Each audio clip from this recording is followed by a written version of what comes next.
this is I just really don't get why people freak out about this. The government made alcohol illegal, and it failed to stop the flow of alcohol into the Right. country.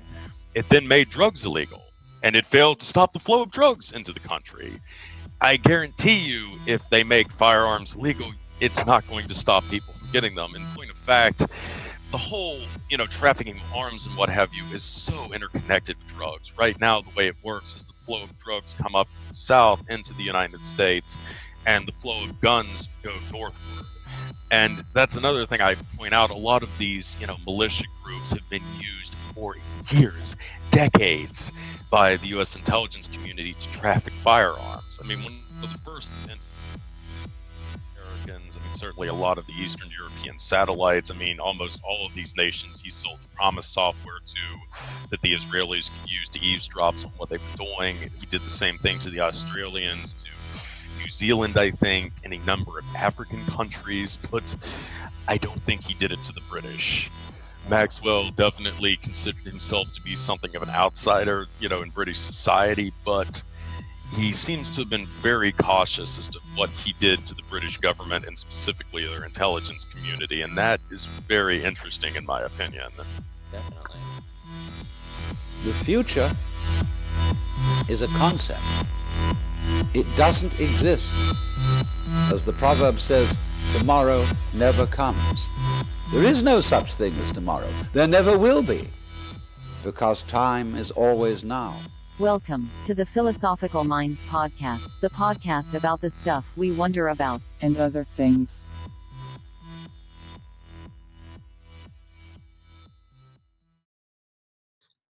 All right, we're here with Recluse. He's back, visup.blogspot.com. He goes deep into paramilitary operations, unconventional warfare, illicit funds, espionage, weapons, drugs, and human trafficking. Recluse, I'm glad to have you back. Thank you for being here. It's nice to be back. So to start off, let's talk illicit funds. It's illegal movement of money. Like, who's involved and where's this money coming from? What are they doing with the money? And what are some of these black research projects they're working on? Well, it's really difficult to tell because, this has obviously been something that's been shrouded in, secrecy, for years now.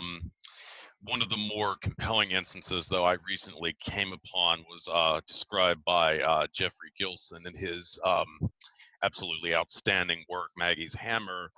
And in that, he goes into some of the fallout from the Strategic Defense Initiative, which is more commonly referred to as Star Wars here in the United States. This was a program that was initiated in the 1980s during the Reagan years, essentially to weaponize space. There's been a lot of dispute as to just how serious this was, and it's definitely possible that a good chunk of it was simply a boondoggle. The architect of the SDI was a man named Stefan Posny, and going back to even the early 1970s, Posny had essentially been proposing that the United States should embark upon a defense spending program that the Soviet Union could not compete with, and they would essentially squander a lot of money trying to do so. So there's obviously a lot of debate as to how legitimate the SDI really was, but there does seem to have been some, actual research that was done, in between the gold-plated toilet seats and that kind of stuff. And anyway, getting back to Jeffrey Gilson, he had started to see some connections between arms trafficking that he had been investigating in the UK, specifically related to his friend Hugh, who had been a Special Air Services veteran, a guy who seems to have gotten caught up into this kind of netherworld surrounding Iran-Contra in the 1980s. And Gilson had actually began to wonder if his friend had actually been assassinating scientists that had been related to the Strategic Defense Initiative at one point. But he was involved in all of this arms trafficking on the one hand, and he seems to have had some kind of bizarre connection to these, this network of elite scientists that were engaged in a lot of this highly speculative research. And then, of course, more recently, we've maybe gotten a little bit of a hint of this with the Epstein revelations. Of course, Epstein is known to have had a keen interest in, genetic modification and genetic manipulation and this type of thing. And this research, especially on human beings, would no doubt face all kinds of legal hurdles to implement, for years to come. So certainly I could see that there would have been an appeal to possibly do this underground. In the case of a guy like Epstein, well, obviously he has a lot of illicit funds, we should say allegedly has a lot of illicit funds that are coming in from this sex trafficking that's unaccounted for, that's being laundered. So you have all of this excess money, and a guy who's been, on the other hand, subsidizing some of these, prominent scientists in the fields of genetic engineering and AI and other types of cutting edge sciences. And there was the official funding, but there's certainly a question of whether or not there was something going on behind the scenes. And then, this gets really curious when you start looking at some of Epstein's facilities. I've written about my blog specifically about the New Mexico facility, where there seems to be some strong indications that there's some type of underground facility in the lands that he owned there. And just recently, I believe in the last day or two, I've seen some additional images that were taken from his island in the Bahamas. I think it was Little St. John or Little St. James, Pedo Island, whatever you want to call it. But there seem to be some underground facilities housed there as well, which is really, really strange. Of course, I mean, there's been some speculation that this was related to the sex trafficking operation. It may well have been, but it still seems a little elaborate to build, these kind of underground facilities just to house potentially women in or something to that effect. So it's definitely very strange, but unfortunately, this is a topic that is very much shrouded in secrecy. I'm guessing if any of this ever does come out, I will probably be a very old man by the time the revelations get going. How old are you, by the way, Sky? I'm 29. Yeah. All right, man. So you're about 10 years younger than me, so you might have a little better chance of maybe hearing some of the end game of this than I do. But who knows? I mean, certainly this is the type of thing that definitely a lot of people want to keep under wraps as tightly as they can, and I think that's probably why a lot of this went into the quote unquote deep private. When it comes to the deep political, there is the Freedom of Information Act request here in the United States. So there is a means, at least for the public, if you're willing to invest years and considerable amount of money, to eventually get something out of the government in terms of what it's been doing. But when all of this kind of research goes into the deep private, there is no Freedom of Information Act request for a major corporation, and certainly not a rogue financier like Jeffrey Epstein. Yeah. It seems like this whole Epstein fiasco has illuminated some dark spots in the world of sex trafficking and the involvement of the intelligence agencies in regard to their sexual blackmail operations, like kind of giving us a window into the different possible connections with like Epstein's Black Book, and it's got Mossad versus British MI6 versus CIA. Who do you think he's working for, in your opinion, or was he kind of an independent agent, or what's your take on that? Well, yeah, I mean, it's definitely really debatable as to who he's working for. I know a lot of people really insisted on the Mossad angle, but I'm a little hesitant for that because of how deeply involved Ghislaine Maxwell was in this. And I, will say there is there seems to be really no question that her father did work for Mossad. He was a prominent Mossad agent. But here's the thing, there's also a lot of compelling evidence that her father was killed by the Mossad. And Ghislaine was the first Maxwell family member who had actually alleged that her father had been murdered. In fact, she made these allegations very shortly after his body had turned up. So I would have to wonder, would she really want to work with an agency that had potentially bumped off her father? I mean, there are definitely some interesting angles to that. But there's no question that Epstein was definitely well connected to a lot of the Israeli elite and also their counterparts here in the United States with the Mega Group and so forth. But I definitely wonder if he was potentially a deep penetration agent, somebody who was maybe dispatched to kind of keep an eye on what all was going on in this capacity.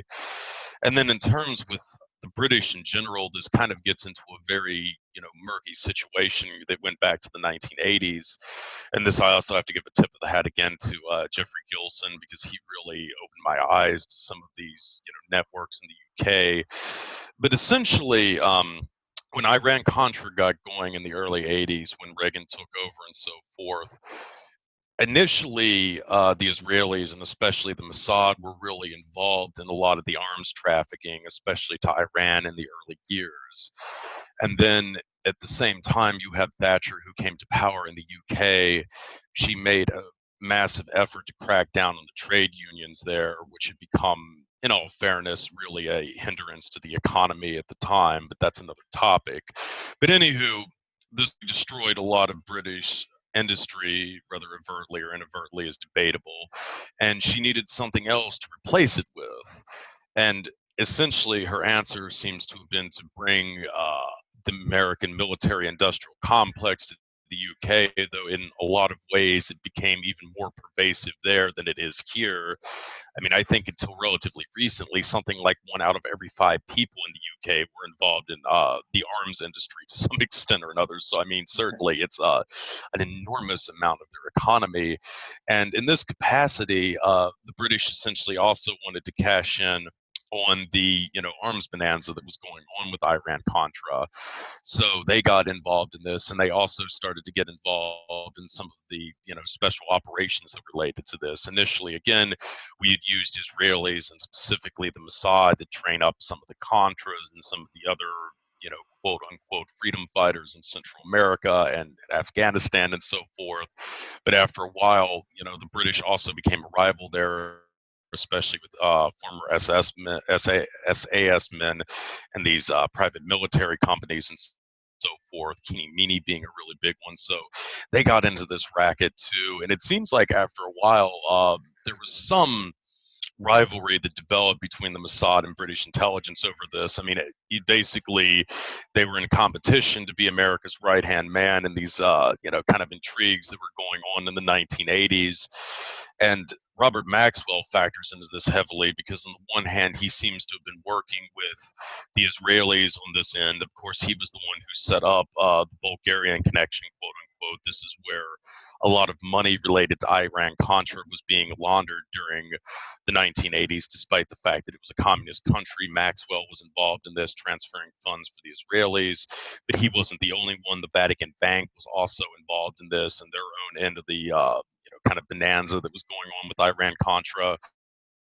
But in the same token, per Jeffrey Gilson, Maxwell was also the bag man, so to speak, for the Labour Party in the UK. He was also paying them off effectively from the proceeds that was being generated by this arms trafficking. So there was some convergence on that end with the Israelis, but on the flip side of the coin, it seems like the Tories were much more antagonistic with the Israelis, but how much so is debatable. Certainly, another guy that Gilson cites as being involved in the arms trafficking on the Tory end of the British network was Sir James Goldsmith, who was obviously also Jewish. In fact, he's apparently some distant relation of the Rothschilds family. He was a guy that was involved with the Tories in this end. So there's kind of this Israeli connection on both sides, but on the flip side of the coin, there was a rather pronounced sense of anti-Semitism, as I understand it, even at this time with the Tories.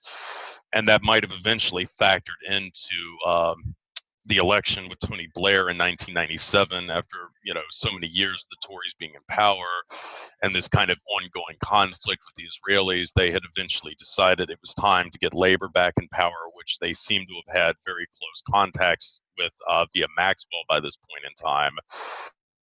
You ended up with Blair in office as the prime minister, and he would rule, for quite a considerable amount of time, I think until like 2007 or something like that.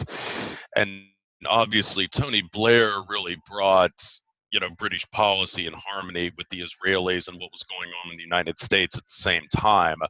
So, it's definitely an interesting situation. Up to that point in time, the Tories had really dominated a lot of the foreign policy decisions, and they had historically favored closer relationships with the Arabs as opposed to the Israelis. But that certainly went through a bit of a change when Tony Blair was in office. So it was definitely a complicated situation on that end. And then on top of that, you have the fact that Epstein and Ghislaine obviously seem to have a lot of ties to the British establishment at the same time as they have a lot of ties to Mossad and the Israelis. So yeah, it's definitely a murky netherworld there as to who exactly was using who and so forth. But one thing I will point out about Robert Maxwell, I mean, he definitely, screwed over a lot of the intelligence services that he was working with, the communists, the Americans. I mean, certainly a lot of the Eastern European satellites. I mean, almost all of these nations he sold the promise software to that the Israelis could use to eavesdrop on what they were doing. He did the same thing to the Australians, to New Zealand, I think, any number of African countries, but I don't think he did it to the British. Maxwell definitely considered himself to be something of an outsider, in British society, but he seems to have been very cautious as to what he did to the British government and specifically their intelligence community, and that is very interesting in my opinion. Definitely. And then as far as that promise software that he was selling, what all does that entail? What was the deal with the software programs? Well, it was developed initially under the auspices of the Department of Justice in the 1970s, and then it was eventually taken private by a company named Inslaw in the early 1980s. And this was coming at a time when everything was starting to finally be digitalized and transferred over to computers and so forth. And essentially, Promise was meant to be kind of almost a kind of proto search engine, if you will. You had all of these records, for instance, from the Department of Justice that were being put in computers, and this was a way for the prosecutors to search, the database and see what was going on. But both the CIA and the Israelis, independent of one another, inserted their own particular backdoor, so to speak, or trapdoor, whatever you want to call it, into this software. So essentially, they could use it to log in and access the records of all of these different, organizations that had Promise installed. I mean, it was the Department of Justice. Maxwell was able to sell it to Los Alamos National Laboratories, which is where a lot of the U.S. Nuclear defense, research is done, and that was probably an area where the Israelis were able to get access to our nuclear program, for instance. But I mean, Maxwell sold it to a bunch of people, also in Africa. Like I was saying, a lot of the Soviet intelligence services and a lot of the Eastern European ones, and the CIA was trying to do the same thing. They had their own kind of operation going on, and it was California. Bizarrely, it was a Native American reservation there that they had actually used. Shoot, I cannot remember the name of that off the top of my head, but definitely Promise though was seen as having a great deal of potential to intelligence services when it first came online, because it basically granted you access to these massive amounts of databases to the companies that were using it, such as banks or intelligence services or other agencies or companies and so forth. Wow. Yeah, and then I wanted to go on to something that I kind of hear you talking a lot about frequently, the Resorts International. Just to switch gears a little bit, could you kind of talk a little bit about Resorts International and the stuff going on with that? Sure. Well, Resorts International, I mean, it first off had some kind of curious links to the Profumo scandal, which I've written a lot about on my blog. That was essentially a scandal that broke in 1963 that brought down the British government, specifically the administration of Harold Macmillan, and it was really instrumental in bringing an end to a long period of Tory rule at the time as well, and brought Labour back into power with Wilson. But not to get too sidetracked, but anyway, Profumo was a reference to John Profumo, who was a cabinet minister in Macmillan's administration, and he had been having an affair with a woman named Christine Keeler, with a member of the Russian GRU, which is their military intelligence, their primary military intelligence agency. And it even seems that this guy, Ivanov, I believe his name was, had actually been using Keeler to try to pry information out of Profumo. Profumo was in a defense-related position, so this was definitely very crucial. And this kind of exposed this bizarre sex ring that was going on in the UK that was overseen by a guy named Stephen Ward. He was essentially Keeler's pimp, if you will. And he also seems to have been the one who tried to set her up with Perfumo and Ivanhoe. He was probably working for MI5, possibly MI6, and it might well have been kind of a honey trap that went wrong. But anyway, there were a lot of interesting figures that were linked towards Sex Ring, and there's a lot of overlap with with Epstein, I should say, as well, which I've written about in my blog. But for our purposes here, the two guys, one was a guy named Huntington Hartford, I believe. He was an heir of a grocery chain, but he owned a lot of land in the Bahamas, which eventually was developed into Paradise Island, where Resort was located. And the other guy who was really important in this scandal was a guy named William Mellon Hitchcock, sometimes known as Mr. Billy to his friends. Mr. Billy was, of course, the scion of the Mellon family of Pittsburgh, which is just absolutely at the pinnacle of the American establishment. They have the same kind of wealth as the DuPonts and the Rockefellers and a lot of the other storied American families. Extremely wealthy, extremely well connected. Mr. Billy, after he had essentially gone over into the UK with a guy named Thomas Corbally, a private detective who was a close associate of Roy Cohn and later Donald Trump. And they were basically sniffing around Perfumo, trying to figure out who all was involved in this. And potentially they had discovered that JFK had actually slept with one of Ward's girls as well. So anyway, after Mr. Billy comes up with this revelation, he comes back to the United States, and he becomes a financial patron of Timothy Leary, the LSD guru. And even though he became disillusioned with Leary by about the middle of the 60s, he was still very high on LSD, so to speak. And he eventually would become the financier for the Brotherhood of Eternal Love, which had become essentially the largest LSD syndicate in the United States by the late 60s. And at the same time, he became an early investor in this mysterious gaming concern called Resorts International, which Donald Trump himself would eventually become the CEO of in 1987, I believe, after kind of a hostile takeover. So a lot of interesting turn of events. And then, of course, Resorts itself has its own kind of murky and curious history. It originated as a company called the Mary Carter Paint Company, which is believed to have been a CIA front that was being used to supply anti-Castro Cubans. It was based out of Tampa Bay, Florida. So it would have been an ideal position for this type of thing because Florida, especially in the far south in the Everglades, is where a lot of the anti-Castro Cubans were trained for the Bay of Pigs and the lead up to it, and then afterwards for a lot of the operations that were ran to destabilize Castro in the aftermath of that debacle. But anyway, like one of the big figures who had helped set up Mary Carter was a politician named Thomas Dewey, who had at one point been a Republican nominee for the presidency. I think it was against Truman in '48, but I can't remember exactly. But he was very close to Allen Dulles. They had been longtime friends. He was also close to John Foster Dulles, Allen's brother, who became the Secretary of State during Eisenhower's administration. So kind of from the beginning, this network had very, high-level establishment contacts. And then in the 1960s, it was transformed in Resorts International. Obviously, Mary Carter had officially been involved in the paint industry, but Resorts was a gaming interest. And at this point in time, it also got a lot of input from Meir Lansky, the rather infamous Jewish gangster who, in some accounts, is credited very much with setting up kind of the offshore culture in the Caribbean during this era.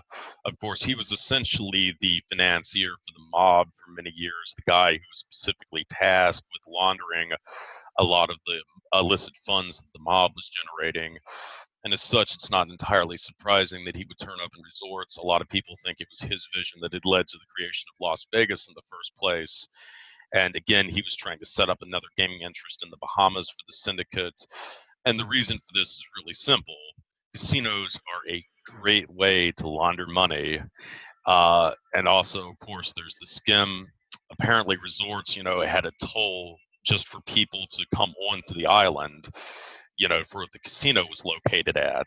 And it's generally believed that one out of every $2 that was collected for this toll to go onto Paradise Island actually ended up in the coffers of the mob and was never even accounted for. This is, of course, what is known as the skim. So speak.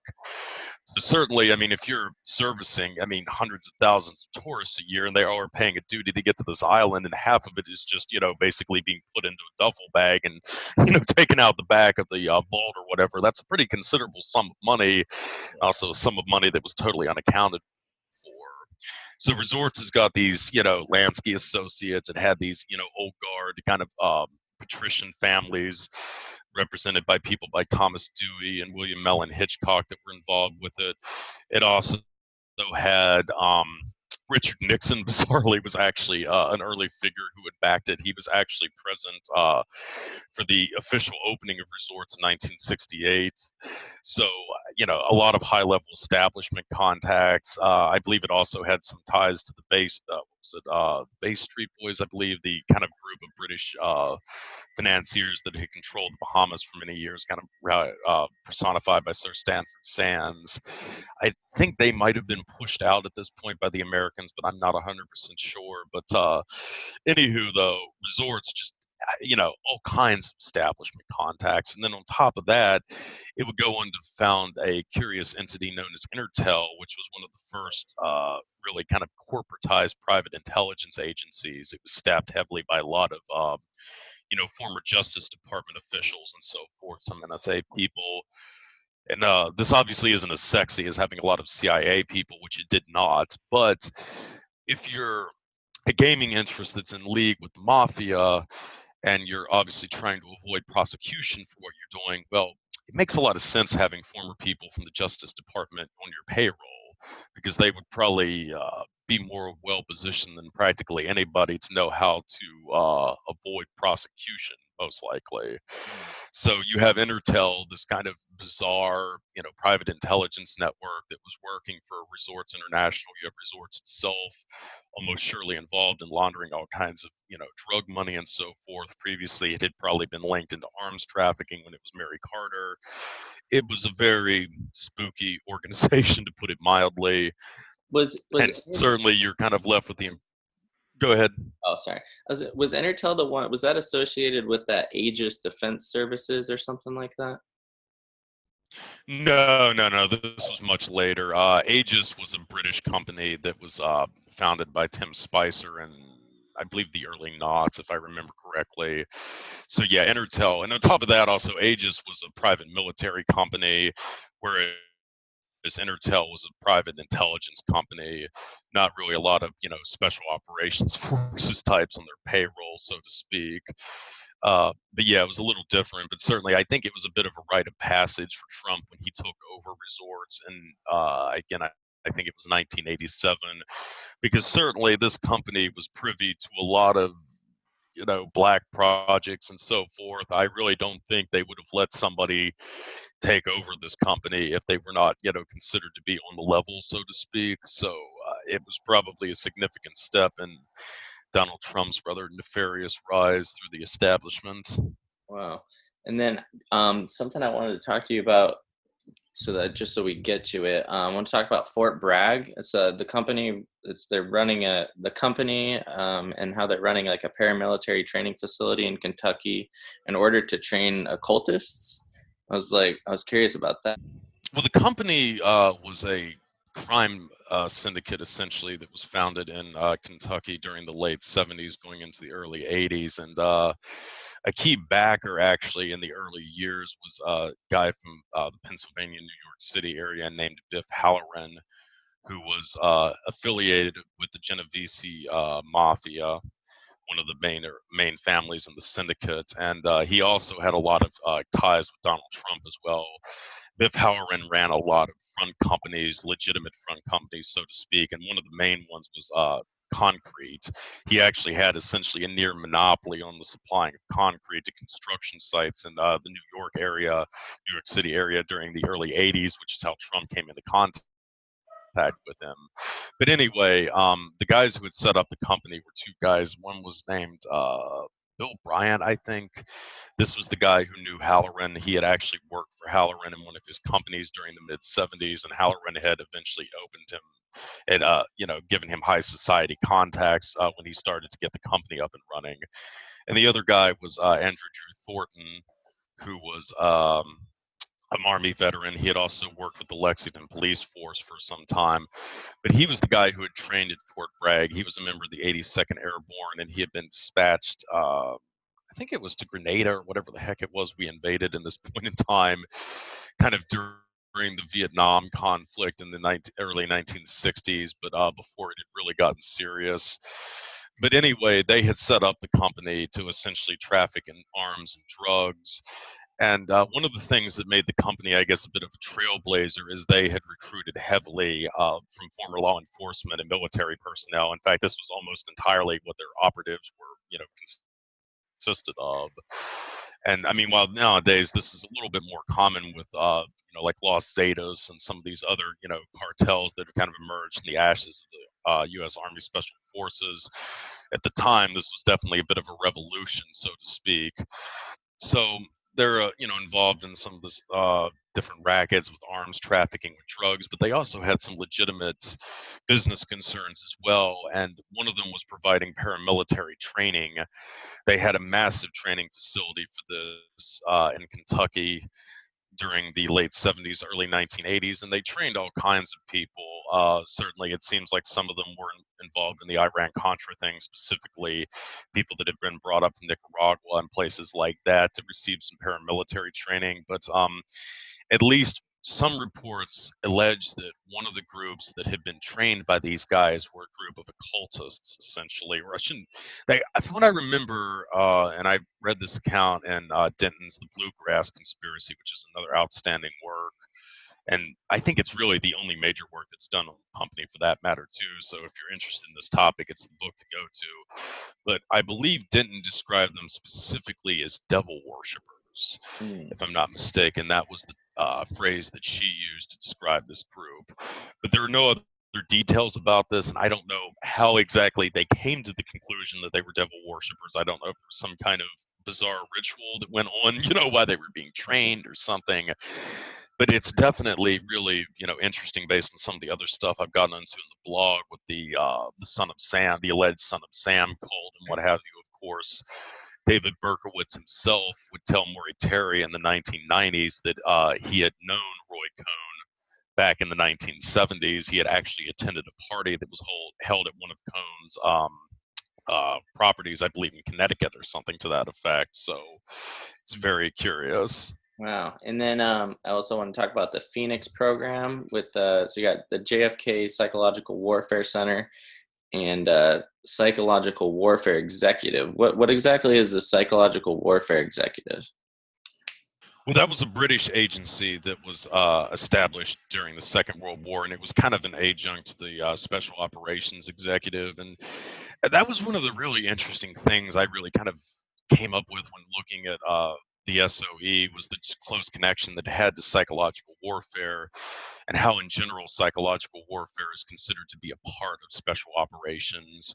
And generally when you're talking about special operations from a military and intelligence perspective, you mean assassinations and sabotage and that type of thing. But apparently cyber is actually considered to be an aspect of this. And it's definitely shown up in a lot of curious situations. Of course, you have the JFK Psychological Warfare Center that's situated there at Fort Bragg. And for those of you that are unaware, Fort Bragg is pretty much where all of the U.S. Special Operations Forces are trained and housed at. Of course, the two big ones are the forces that are related to the Joint Special Operations Command. This would be the Delta Force and SEAL Team 6 specifically, and then to a lesser extent the U.S. Army Rangers and so forth. And then on the other hand, there are the Army Special Forces, which are more commonly known as the Green Berets.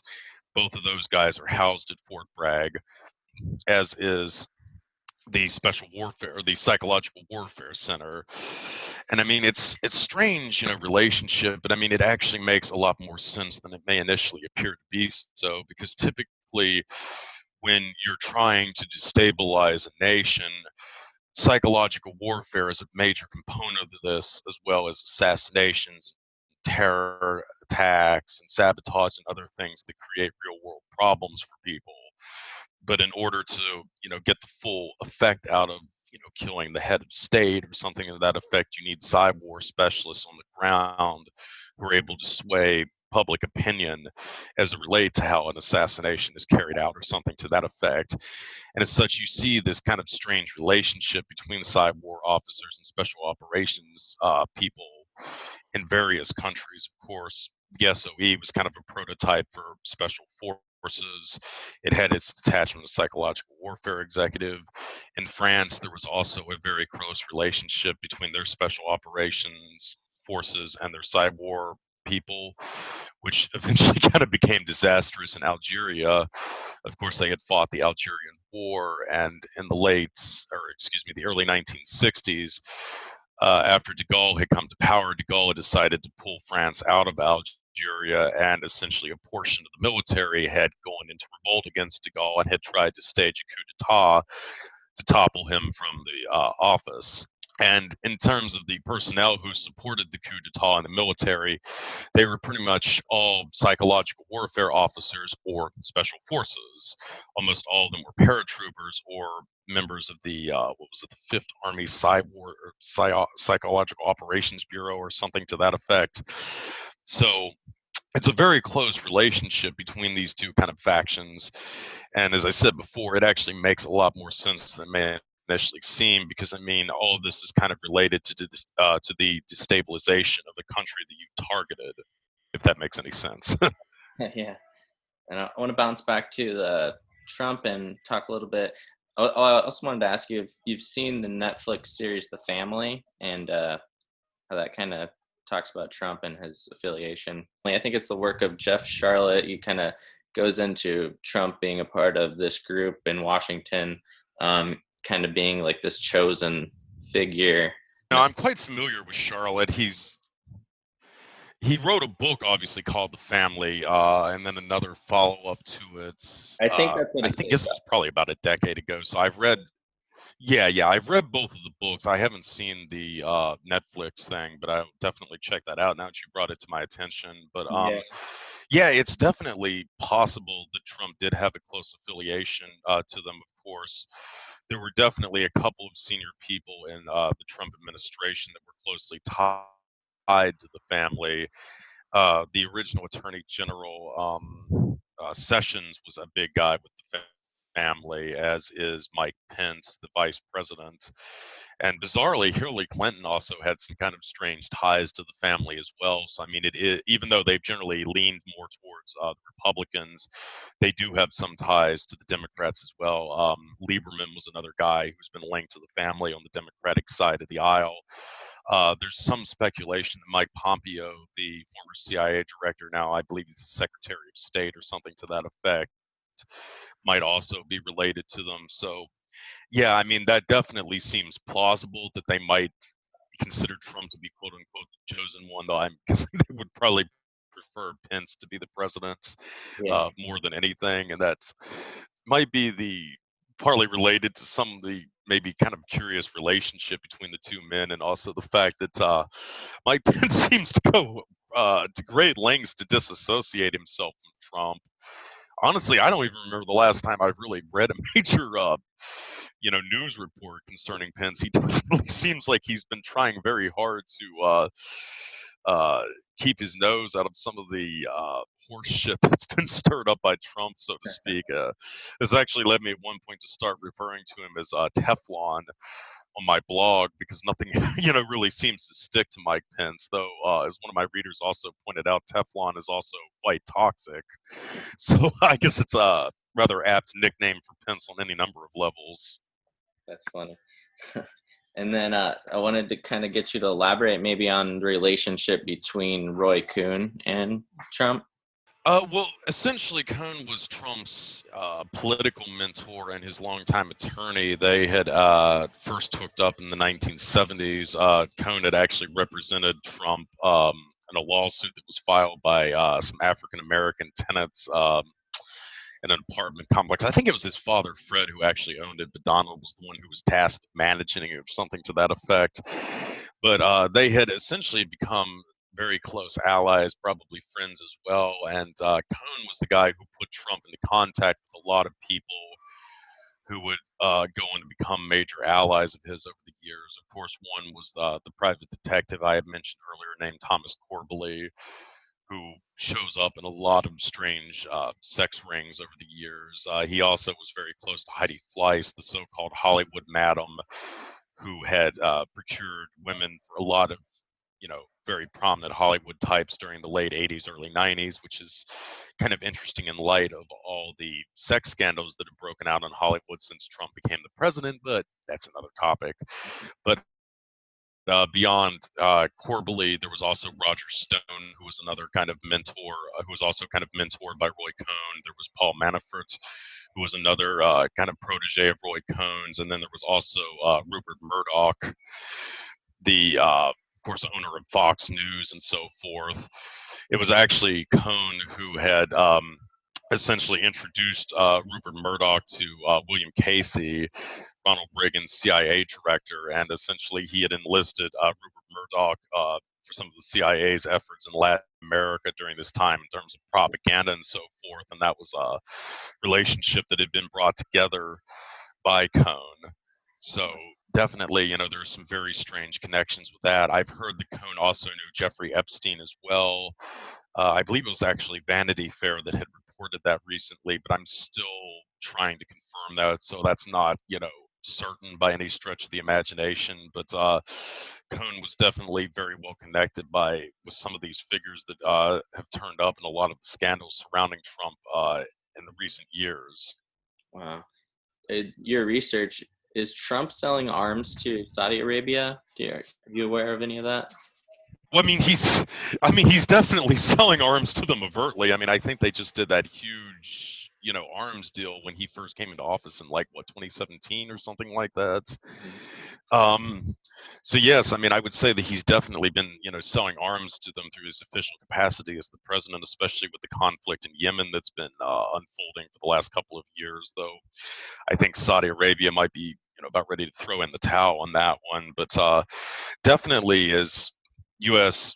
power has been waning and will continue to wane in the coming years, it seems like Trump has been trying to push the U.S. in a direction that's more akin to how the British maintained a lot of their influence internationally over the years, and that was essentially to arm up client states and provide them with mercenaries to carry out their objectives with.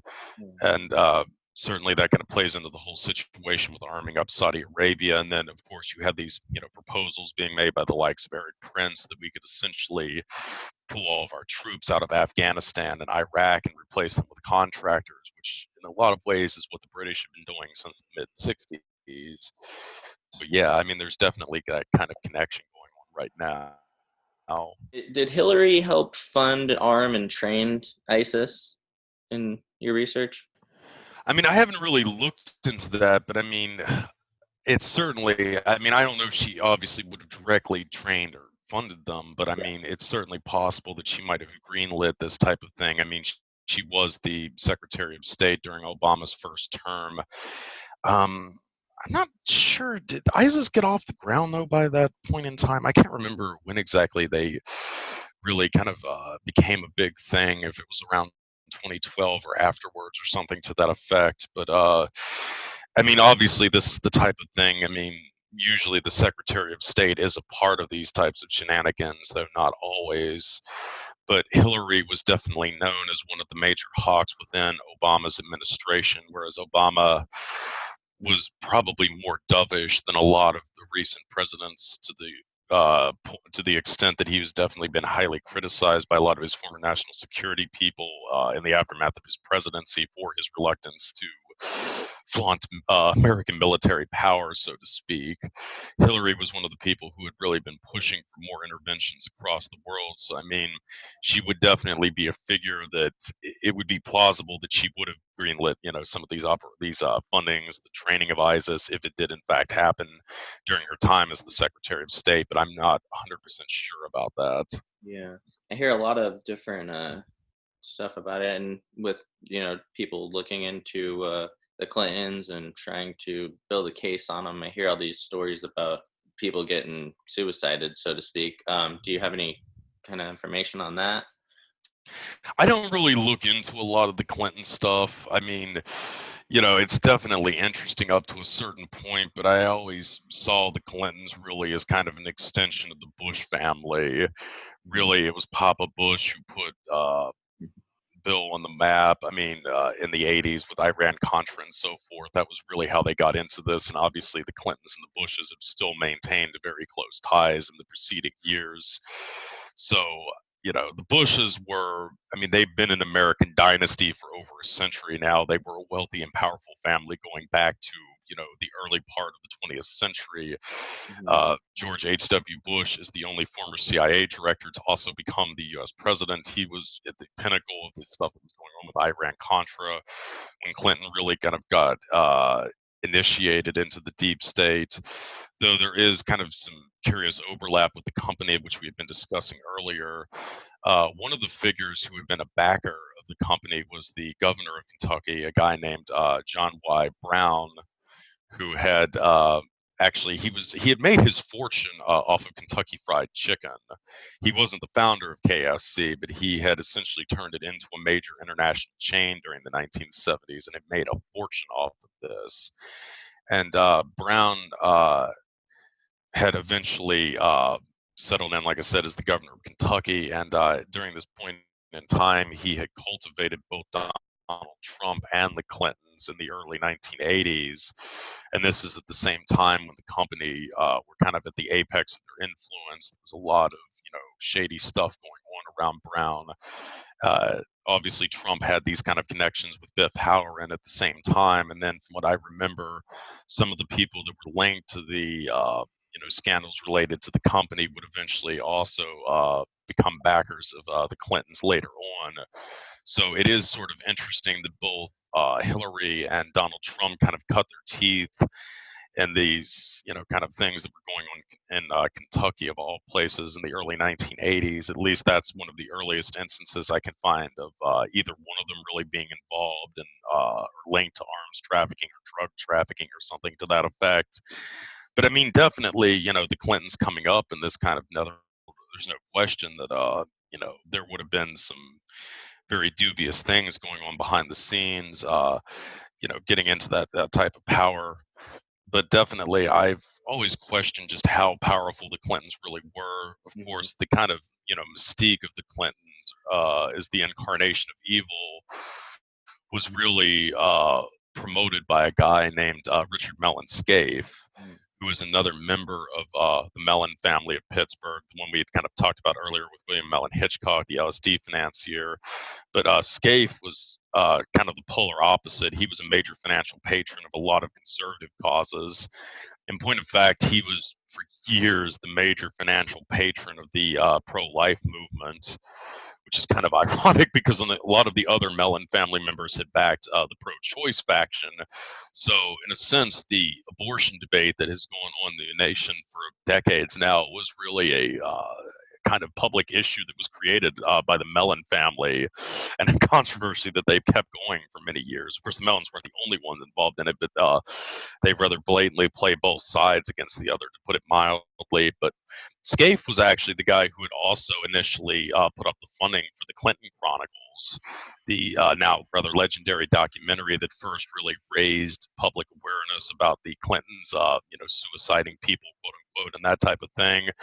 But Scaife, you've got to remember, I mean, he had also worked directly for the CIA during the 1970s, and he had been involved in a lot of kind of shadowy private intelligence operations and so forth. So, I mean, definitely it's an issue of like, why would a guy like Scaife be outing a family like the Clintons if they really were that powerful?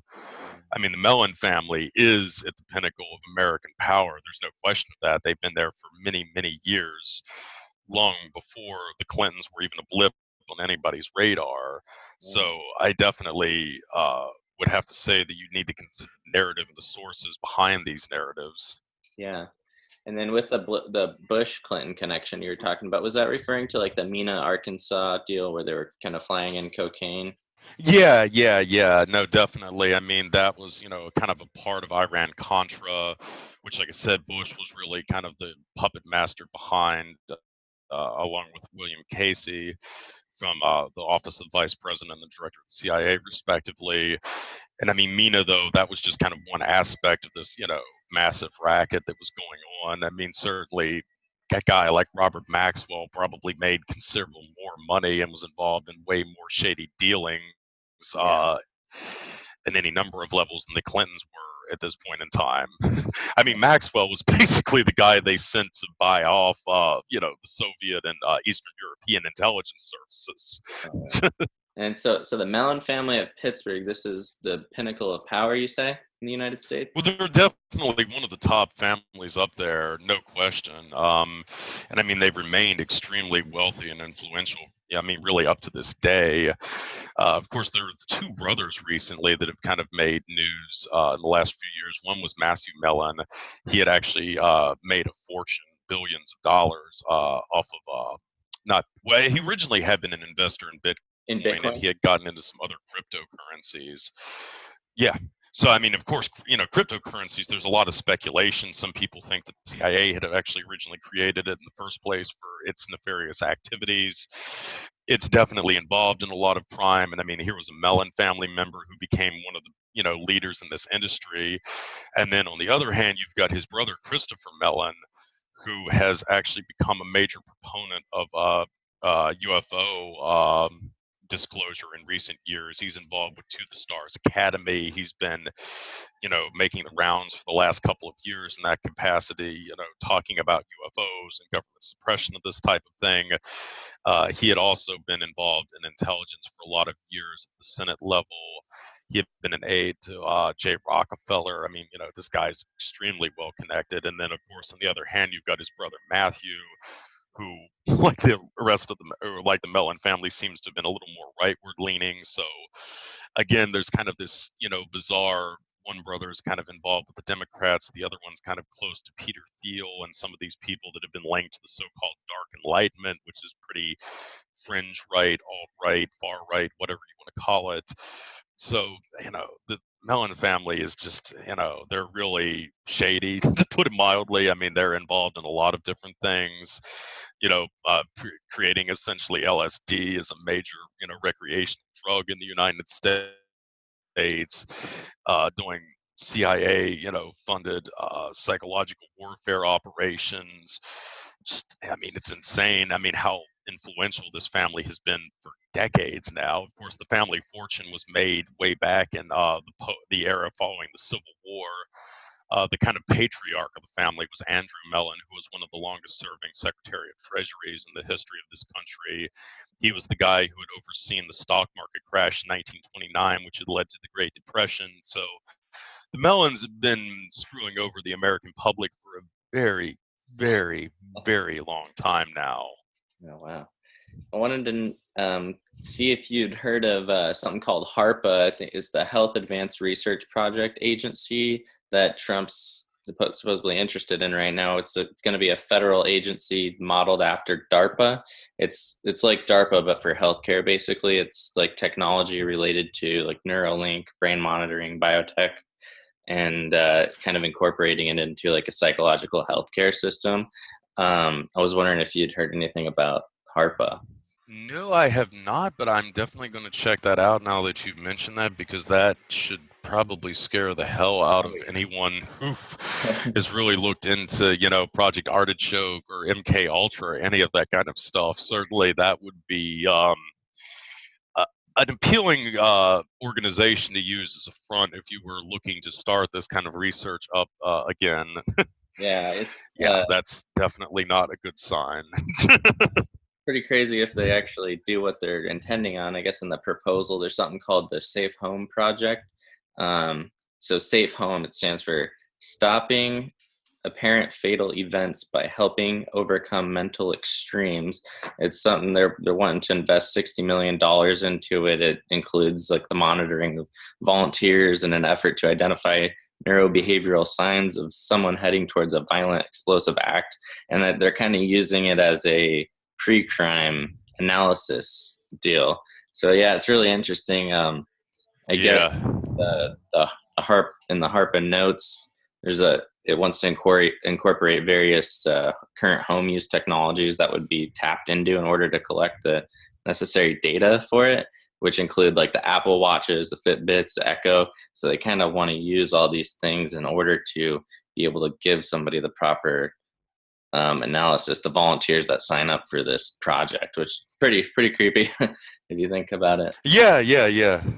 But, Definitely very creepy. it did remind me of what's possible with the MK Ultra stuff, and I think I was just watching something the other day. I didn't realize was MK Ultra, was that in Canada that some of this? Yeah, they did do. They did do the at what was it? The McGill University or something that would affect. That was where the Cameron medical experiments, quote unquote, were carried out. What was the charming phrase they used for it? Psychic driving.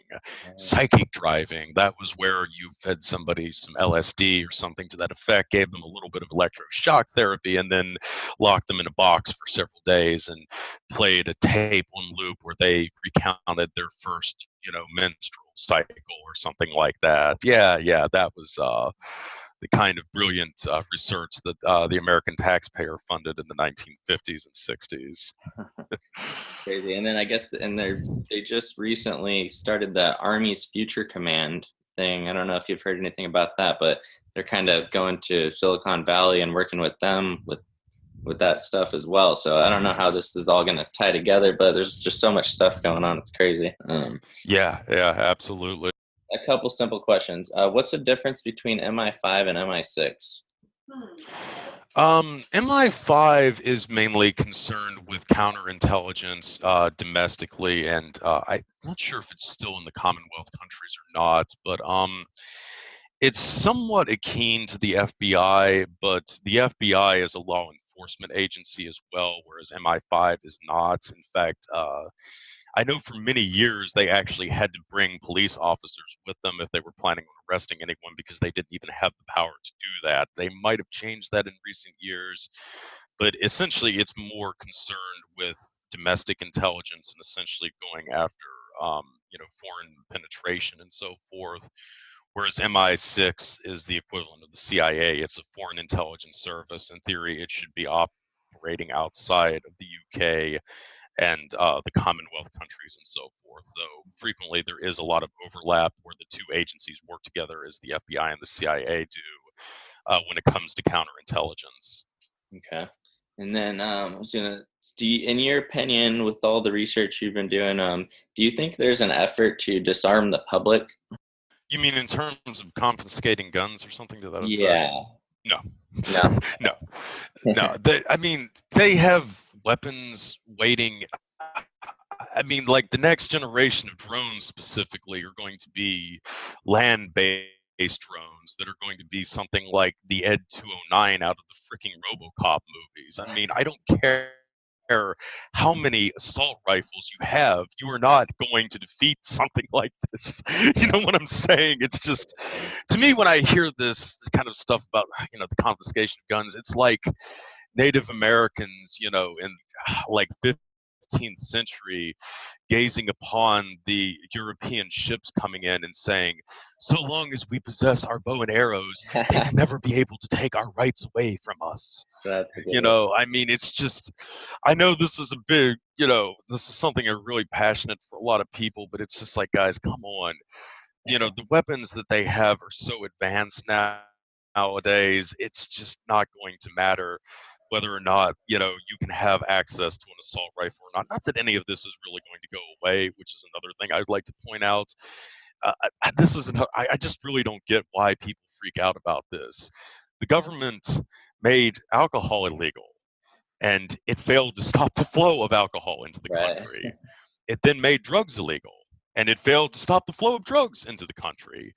I guarantee you, if they make firearms legal, it's not going to stop people from getting them. In point of fact, the whole, trafficking of arms and what have you is so interconnected with drugs. Right now, the way it works is the flow of drugs come up from the south into the United States, and the flow of guns go northward.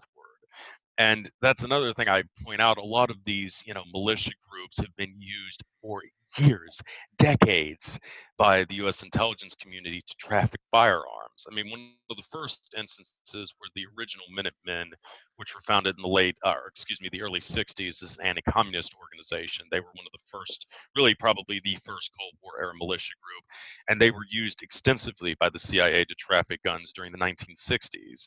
And this kind of continued into the Iran-Contra era, where there were also some of these militia-type groups that were used to traffic firearms. So no, they're not going to crack down on this kind of stuff because it's essential to trafficking firearms to countries that we want to destabilize. Right. So no, it's not going to happen.